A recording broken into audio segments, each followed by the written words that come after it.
Wall Street Memes Casino, I'm fine. and Sportsbook. This is Colin McGuigan for IFL TV. Delighted to be joined by Frank Smith. Frank, fresh from Japan. How was it? Yeah, it was brilliant. I love Japan. Tokyo is an unbelievable place. Can't wait for the prize fighter series to kick off, mate. I'm not fresh either. I don't really feel too fresh. Well, no, it's quite a long journey, and it's a 17-hour time difference. Although nearly back to normal. And I basically had 2 Thursdays. I lived Thursday twice in my life.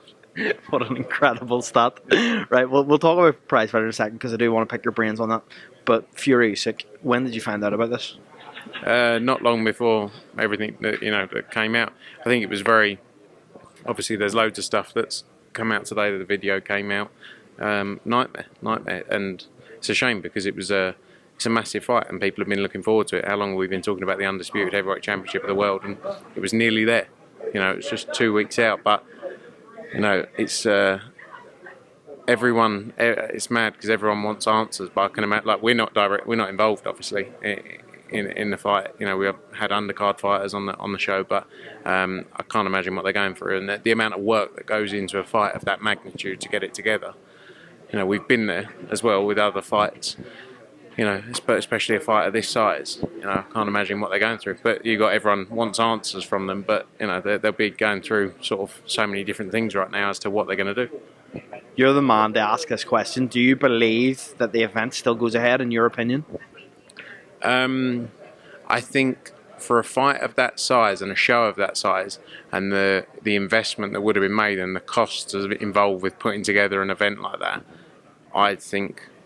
It's not for me to say. It's not my show, but I think there's a lot of stuff in place to go ahead with the show, with other fights. But I don't know. I know as much as you and what people are writing online, like people talking about the potential of Hrgovic, for example. But I don't really know. Speak about Hrgovic, but one that I would like to speak about is possibly Anthony Joshua, Usyk 3. You're close with AJ. Ben Davison's recently stated he would love the fight. It's only 2 weeks before. Do you think that's doable? No, I think, honestly, in my opinion, I'm not Anthony Joshua, obviously, but I don't think switching a fight to go and fight Usyk 3 weeks earlier than your scheduled date, or 2 weeks is realistic. Yeah, 3 weeks earlier, sorry, is realistic. So, but then also everyone's got their own plans. Usyk's supposed to be fighting for undisputed. That's maybe what he wants. I don't know. That's the conversation they'll be going through as to what they do instead. Joshua's set to fight Francis Ngannou. That's the fight he's training for, and that's what he's planning for. The guys you have on the undercard, I'm talking about Joe Cordina, Jai Opetaia, do they just move on to the Matchroom versus Queensbury 5v5 then? Is that what you believe will happen? Jai Opetaia is not fighting a Queensbury opponent, so it might be. I don't. Let's see. Again, these are one of those things where it's like, the amount of questions they will be being asked right now about what's going on, what we're doing with this, what we're doing with that. There's so many details they'll be going through that it's sort of step by step, and the undercard is a second part of that you then have to follow through and decide. So I don't know. Honestly, I don't know. It's so early days. I think in the next 24 hours, I'm sure things will become much clearer because they'll decide what they're doing with that date, etc. Let's talk a bit about prize fighter, Frank. You went over, you got the deal done. You've been speaking about it for months. It's finally happened. Delighted to get it over the line? Yeah, for sure, 1,000,000%. And it's a concept people are excited for. And I'm not going to stand here and say, yeah, you've got 8 of the top 10 middleweights in the world.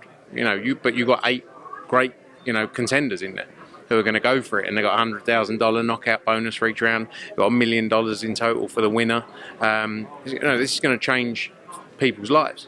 Change those fighters' lives, whoever wins this. And it's not just that $1 million, it's also after that, because the winner sets themselves up for a world title shot after that, really, when you think about it, because the prize fighter brand and the reaction it's had as well it's getting people excited.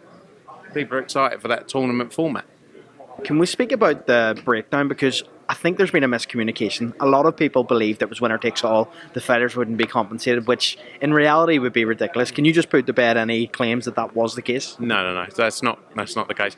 The winner. So if you get through first round, you get through the second round, and you win the final, you win $1 million total across the 3 fights. As well as that, you got a $100,000 knockout bonus for each round. So if there's 2 knockouts in the set quarterfinals, they get 50k each. If there's 1 knockout, you get 100k. In the final, you get a knockout, you get 100k. So that's that. Everyone gets paid for each round. So is there like a minimum for the first round, for example, like 75 grand, something like that? $75,000. So the minimum for the first round loser. That's what you get. So again, it's still really good money as well. It's great money. So yeah, it's not winner takes all, but the winner gets $1 million. Could we see this link up you've got with Raikkonen and the Japanese over there as well, maybe moving into different weight classes going forward as well?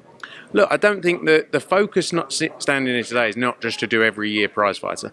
We've got a 3-year deal. We've got 3 shows a year. The first 3 are going to be allocated to a prize fighter series. If it's a tremendous success, maybe we do it at a different weight. Maybe, as well as these prize fighter fights, you're also going to have undercard fights on as well. Featuring Japanese fighters, maybe some international fighters as well, on top of the cards, especially when we get to the semis and finals, where there's only two. There'll be 2 fights in each of those. We'll have a 3rd and 4th place runner-up as well on the final night. But we'll have a couple more other fights on the shows. For me, the excitement about prize fighter as well is about taking it to other territories, because I think it's something that we can replicate, something that people can get behind. For me, the confusion in boxing today is all these different belts, so many things that lose people's focus. This kind of thing with a tournament, I think people can really get behind. We saw, World Boxing Super Series had tremendous success. They obviously invested a ton of money into it as well. But yeah, for me, it's about looking at other markets as well to take this to. But yeah, in Japan, we've got a long-term plan there. Prize fighter year 1, and let's see as we progress what we do from there. We're here for Conor Ben, Peter Dobson. I spoke to Peter Dobson, and it was kind of news to everyone at Matchroom seemingly that he had a fight 4 weeks ago in Russia, which he lost. Have you seen that fight? Did you know about that? No, it's the first I've heard of it, mate. So in that fight, he believes he was robbed. It was an unlicensed bout. It isn't on box track, but so it's like a sparring session, basically. Well, no, because there was 20,000 people there. It was a proper fight. He was beaten. Session with people there. Honestly, the first I've heard of it. A lot of people are saying, that this could be an advantage, a disadvantage. What do you believe? Is it a disadvantage that he fought so soon?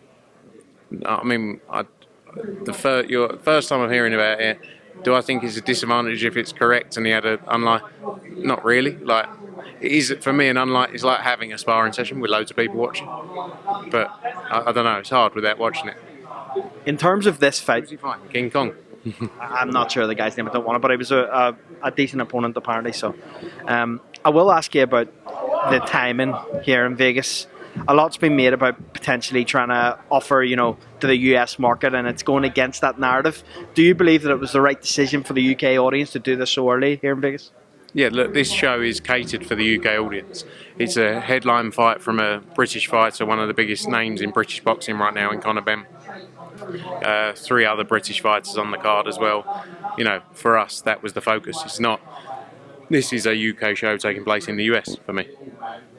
2 more from me. How does Conor Ben win this on Saturday night? And if he does win, who's next?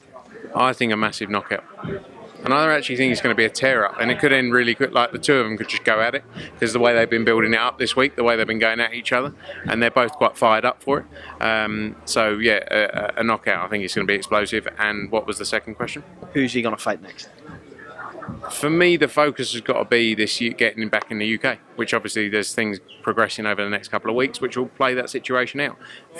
As I said, he's probably in the top 4 names in British boxing right now, and we need to deliver big fights, and the likes of the fights of like a Kell Brook, a Liam Smith, Chris Eubank that we've spoken about a million times. They're huge, they're massive British fights.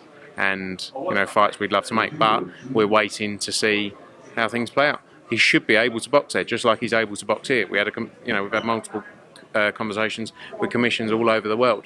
He has no suspension; he's free to box. But we've gone on about that a lot. The focus for me is hopefully get back into the UK very soon. Thanks, Matt. Always a pleasure, mate. Thank you. Colin McGuigan, always a pleasure. Wall Street Memes Casino I'm fine. and Sportsbook.